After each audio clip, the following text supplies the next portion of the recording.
안녕하십니까. 헬로티비 뉴스입니다. 코로나19 노바백스 백신 접종이 다음 주 월요일부터 시작됩니다. 지금까지 백신을 맞지 않았던 성인과 사망 위험이 높은 입원 환자 등이 이 노바백스 백신을 먼저 맞을 수 있게 되는데요. 이 백신은 B형 간염이나 인플루엔자, 자궁경부암 백신 등에서 오랫동안 써왔던 방식으로 만들어졌기 때문에 그동안 부작용 걱정으로 접종을 꺼렸다면 노바백스 백신으로 접종을 받아달라는 게 중앙방역대책본부의 설명입니다. 일반 국민도 다음 달 7일부터는 노바백스 백신 접종이 가능한데요.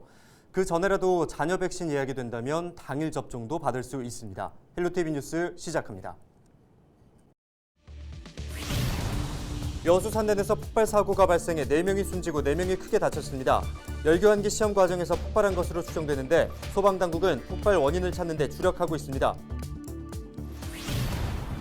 여수 산단 폭발 사고는 중대재해처벌법이 시행된 지 보름이 지나지 않은 상황에서 발생했습니다. 경찰과 노동당국은 위반 혐의가 있는지 살피기 위해 본격적인 수사에 나섰습니다.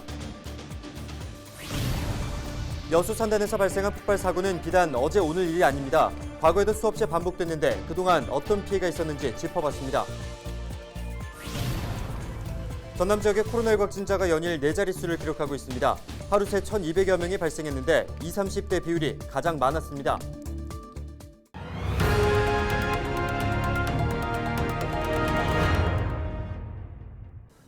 여수 국가산업단지에서 또다시 폭발 사고가 발생했습니다. 지난해 12월에 이어 2달 만인데요. 이 사고로 4명이 숨지고 4명이 중경상을 입었습니다. 송하윤 기자의 보도입니다. 11일 오전 9시 26분, 여수 국가산업단지 내 여천 NCC 공장에서 폭발 사고가 발생했습니다. 검게 그을린 공장 내부로 구급차가 연이어 들어갑니다. 사고 현장 곳곳에는 부서진 내부 구조물과 장비들의 파편이 흩어져 있습니다. 당시 현장에는 공장 직원 1명과 협력업체 작업자 7명이 있었습니다. 이 가운데 직원 1명을 포함해 협력업체 작업자 4명이 숨지고 또 다른 4명은 중경상을 입었습니다. 이들은 여수와 순천 지역 병원으로 이송돼 치료를 받고 있습니다. 최초 발생한 폭발이 화재로 이어지지는 않아 추가 피해는 없는 것으로 파악됐습니다. 사고가 발생한 여천 NCC는 석유화학 공급 원료를 생산하는 업체입니다. 이 업체는 지난 2001년 10월에도 폭발 사고로 1명이 숨지고 1명은 부상을 입는 피해가 발생했습니다. 국립과학수사연구원과 경찰은 이번 사고의 정확한 원인을 파악하기 위해 현장 감식을 진행하고 있습니다. 헬로티비 뉴스 송하영입니다. 네, 8명의 사상자를 낸 여천 NCC 폭발 사고, 사망자의 대부분은 협력업체 직원이었습니다. 경찰과 고용노동부는 사업주의 업무상 과실치사 혐의에 대한 수사와 함께 중대재해처벌법 위반 혐의를 조사할 방침입니다. 서경 기자의 보도입니다. 이번 사고는 청소를 마친 열교환기 밀폐 작업을 끝내고 가스 누출 여부를 확인하기 위해 내부 압력을 높이는 과정에서 발생했습니다. 원통형 열교환기 양쪽에는 1톤 무게의 덮개가 씌워져 있는데 이 중 하나가 폭발 충격으로 떨어져 나가면서 주변 작업자를 덮친 것으로 추정됩니다.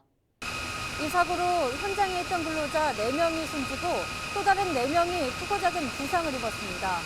사망자 가운데 3명은 협력업체 직원이었습니다. 위험의 외주화가 이번 사고 현장에서도 적용된 겁니다. 여천 NCC 측은 여수산단 사업장에서 이루어지는 일반적인 계약 형태라고 설명했습니다. 석유화학 산업단지의 상당수 대부분의 정비 작업은 작업에 특화된 전문 업체가 있습니다. 그런 업체의 계약을 통해 가지고 정비 작업을 수행하고 있습니다. 전남경찰청은 수사팀을 편성하고 업무상 과실치사 혐의에 대한 수사를 시작했습니다. 고용노동부는 중대재해처벌법 위반 혐의를 조사합니다. 중대재해처벌법은 50인 이상 기업에 적용되는데 안전보건관리체계 의무를 다하지 않은 경영책임자에게 1년 이상의 징역이나 10억 원 이하의 벌금, 법인에는 50억 원 이하의 벌금을 부과할 수 있습니다. 중대재해법 적용의 핵심은 사업주와 경영책임자가 사고 예방을 위한 의무를 다했는지가 관건입니다. 정치권에서도 중대재해처벌법 적용 여부와 국가산단 특별법 제정에 대한 목소리를 높였습니다. 이제 금년에 처음 중대재해법이 이제 시행이 됐습니다만은 여전히 이런 사고가 빈발하게 돼서 가급적 빨리 피해자들의 피해가 좀 회복이 되고 또 사고 원인이 밝혀지고 재발 방지 대책이 강구가 됐으면 좋겠습니다. 안전 문제, 환경 문제, 그리고 요즘 문제가 되는 위험의 외주화, 이 고용 문제까지 포함한 전반적인 문제를 해결할 수 있는 국가산단 특별법을 반드시 제정하도록 하겠습니다. 여천 NCC가 위험의 외주화 논란 속에서 여수산단 1호 중대재해처벌기업에 이름을 올릴지 화학업계 이목이 집중되고 있습니다. 헬로티비 뉴스 서경입니다. 네, 앞서 보신 것처럼 이번 사고로 근로자 4명이 소중한 목숨을 잃었습니다. 여수산단은 해마다 안전사고가 발생해 언제 터질지 모르는 화약고로 불리기도 하는데요. 그동안 얼마나 많은 사고가 발생했고 피해가 잇따랐는지 짚어보겠습니다. 여수 국가산단에서는 이번 사고에 앞서 2달 전 한 폐유 정제업체에서 발생한 탱크 폭발 사고로 작업자 7명 가운데 3명이 숨졌습니다. 당시 소방당국은 탱크를 청소하는 과정에서 내부에 남아있던 정전기가 인화성 증기와 만나 폭발한 것으로 추정했습니다. 2018년 10월에는 산단 안에 있는 한 발전소에서 사망사고가 났었는데요. 직원이 부품을 교체하기 위해 맨홀을 여는 순간 화염이 분출해 1명이 숨지고 4명이 다쳤습니다. 그리고 올해가 시작된 지 한 달여 만에 4명이 숨지고 4명이 다치는 대형 사고가 또다시 발생했습니다. 느낌은 좀 불안하죠. 불안하는데 그래도 안전 그런 교육도 많이 할 건데 그 사고가 계속 일어나서 좀 불안한 감이 많이 있습니다. 2017년부터 지난해까지 여수 산단에서 발생한 대형 사고는 모두 16건입니다. 여기에서 대형 사고는 사망자가 발생했거나 재산 피해가 1억 원 이상인 경우 유해 화학 물질이 누출된 사고를 말합니다. 16건의 사고로 8명이 숨지는 등 14명의 사상자가 발생했고 재산 피해는 9억 4천여만 원으로 집계됐습니다.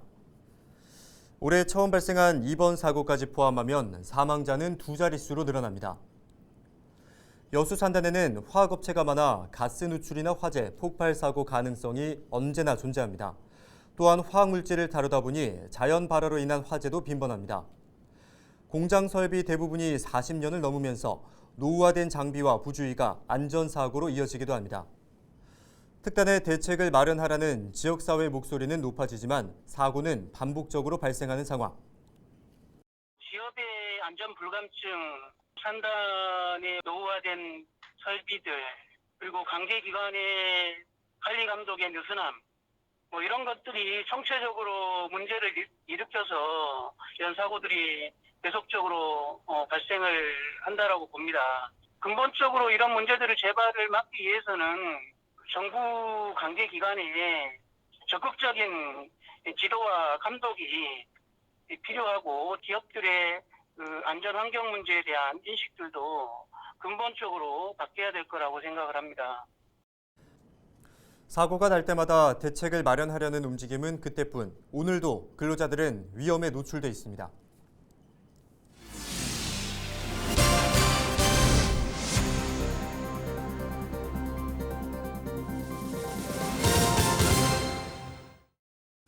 네, 전남의 코로나19 확진자가 연일 4자릿수를 기록하며 좀처럼 잦아들지 않고 있습니다.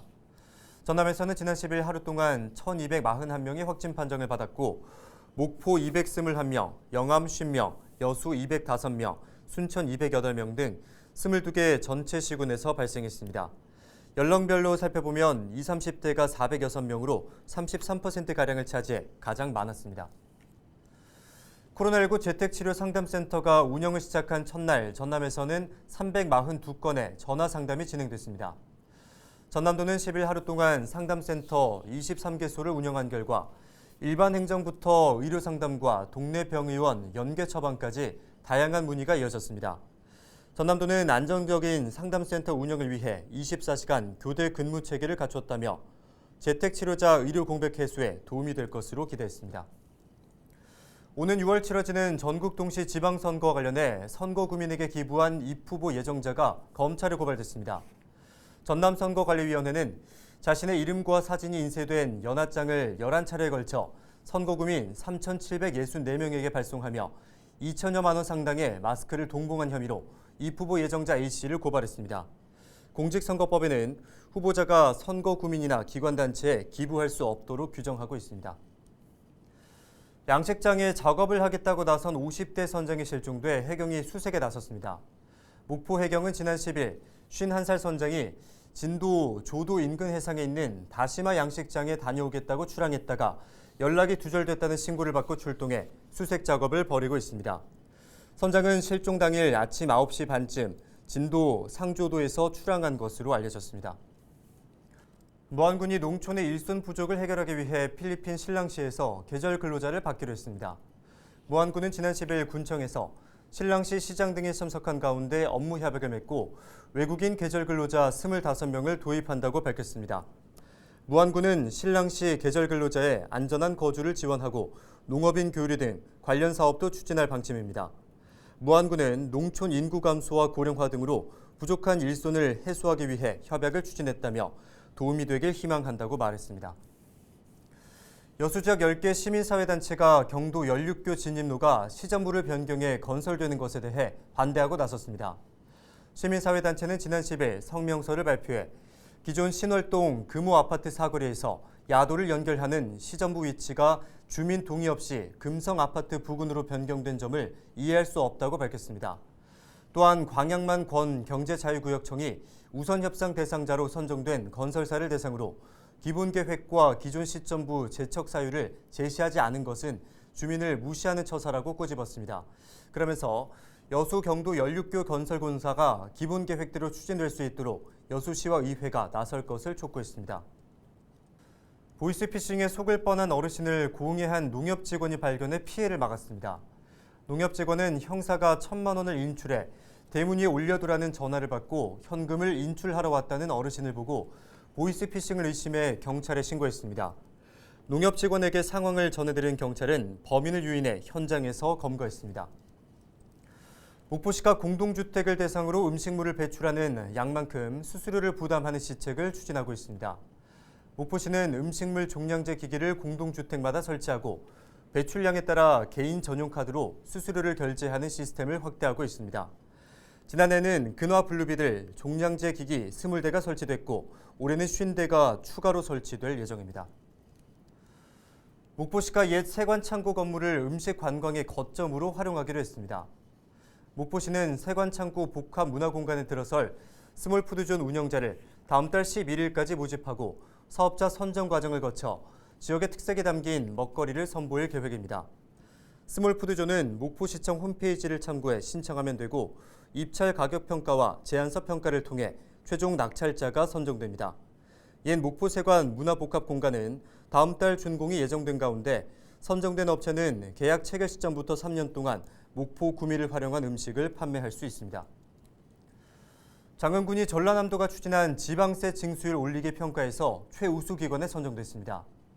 장흥군은 22개 시군의 지방세 징수율 평가에서 법원 공탁금 추적 압류와 공매 추진 등을 통해 가장 높은 실적을 보인 것으로 나타났습니다.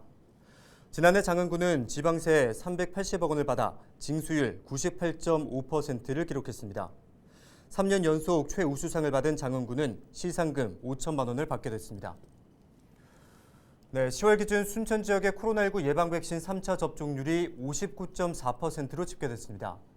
순천시는 코로나19 예방 백신 접종률을 파악한 결과 1차 86.1%, 2차 85.1%, 3차 59.4%로 확인됐다고 밝혔습니다.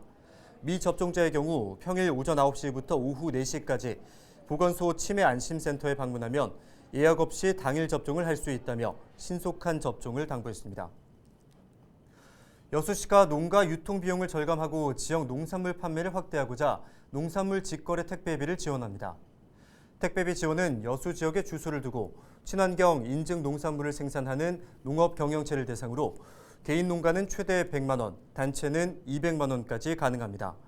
여수시는 한 건당 5천 원을 기준으로 농산물 직거래로 발생한 택배 비용 절반을 지원할 방침입니다. 이상으로 뉴스를 마칩니다. 함께해 주신 여러분 고맙습니다.